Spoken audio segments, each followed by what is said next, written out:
Jour numéro 1, nous arrivons à l'aéroport de Beijing. Nous passons les services, on prend nos petits bagages et on file vers un bus affrété par des collègues du père de Youyou. Bon, il n'y avait pas suffisamment de place, on était 4 derrière, mais bon, la bonne humeur était de mise. Mais le gros problème, c'est que vu qu'il y avait des travaux, on a dû déposer nos bagages à 2 km de l'hôtel. Bref, on a pris notre courage à deux mains, et nos petits bagages aussi. On a couru jusqu'à l'hôtel, et enfin nous arrivons à Home Inn. D'ailleurs, Benjamin est tout content d'arriver, regardez, il fait coucou à la caméra. Puis après, bien sûr, on fait notre petit check-in où on apprend qu'il y a Internet, ce qui est plutôt cool pour Zapping China. Puis après, on traverse Sarajevo, ou en tout cas ce qui ressemble à Sarajevo, pour arriver à un restaurant sympa où Pierre-Yves, malgré son faible niveau de chinois, nous commande un petit plat sympa. Puis on file le ventre plein vers Tiananmen. Le joli drapeau chinois fait face à un joli bâtiment et au portrait de Mao. Et puis après, vu qu'on est trop cool, on a pris le bus, non pas le taxi, le bus. On monte dans le bus, d'ailleurs Pierre-Yves en profite à bord, il nous donne une petite claque à papa pour le garder au top. Et enfin, une fois que tout ça est fait, on rentre à l'hôtel fatigué, après une longue journée. Alors en face de notre hôtel, Pierre-Yves nous a fait remarquer que nous sommes en face d'un sex shop chinois. Voilà. Écoute, si j'avais un rencard à donner, je ne me contenterais pas de dire on se retrouve place Tiananmen ce soir à 5h. C'est un peu juste pour se retrouver.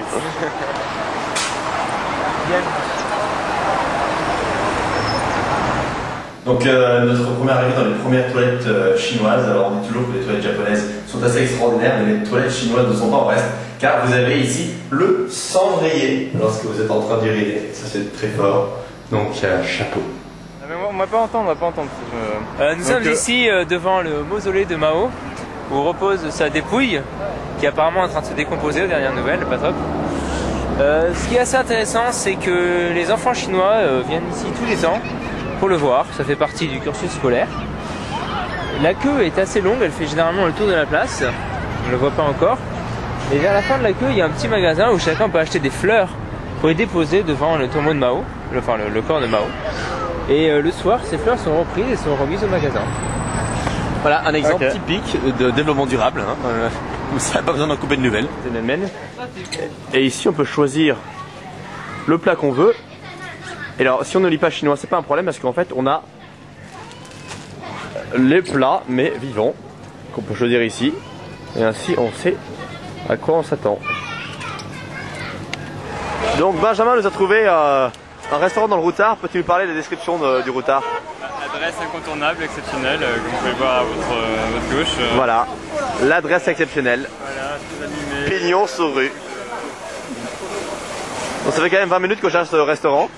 Merci Benjamin, merci. Bah écoute, apparemment ils se souviennent de 89, on vient d'entrer à la place Tiananmen, accueillis par un petit poste de contrôle. On a vérifié que nos caméras n'étaient pas remplies d'explosifs. Alors nous voilà en face de la place Tiananmen et nous découvrirons avec stupeur qu'il est interdit de faire un certain nombre de choses. Non, bon, ne pas circuler avec une voiture, vélo, blablabli, blablabla. Alors ce qui nous a beaucoup plus choqué, c'est qu'on n'a pas le droit de dessiner des petits cœurs sur la place Tiananmen. La place Tiananmen est là-bas. Donc, ni apparemment de faire des espèces de ski, du football. Roller. Oui, la planche à voile, ouais.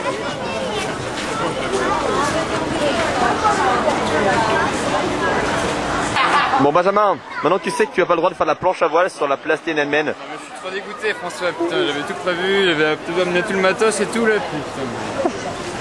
Je te voyais déjà défiler jusqu'au portrait de Mao, des voiles au vent.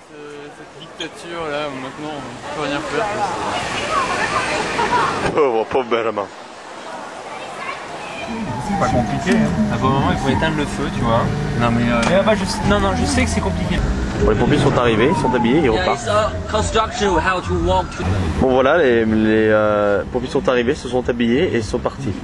On n'a pas trop compris pourquoi. Benjamin, tu peux essayer d'expliquer, de clarifier la situation? Non, moi, ça peut mettre un peu d'animation dans la ville, quoi. C'est le syndicat initiative qui met de temps en temps des faux incendies, des faux trucs, facile, s'animer, c'est cool, quoi. Alors, c'est comme pour un mariage, tu t'habilles volontiers un petit peu à l'avance pour arriver. Peut-être pour un bal costumé de pompiers. Parce que c'est très impressionnant, ils étaient à l'évidence en retard. Mon cher Benjamin, alors pour la première leçon de CEDI chinois, je vais proposer que tu sois le professeur. Donc enseigne-nous comment on dit par exemple bonjour en chinois. Ouais, on peut dire canichon ça. Non. Ok, c'est pas grave. Comme on dit Merci. merci. Alligato. Non, C'est très fort. Ou encore au revoir. je sais pas là. Je crois que merci c'est sexy. Ou comment on dit, je suis un énorme blaireau d'occidental et j'ai même pas pris le temps d'apprendre 3 mots de chinois avant d'arriver. Ping Carming. Quelle honte.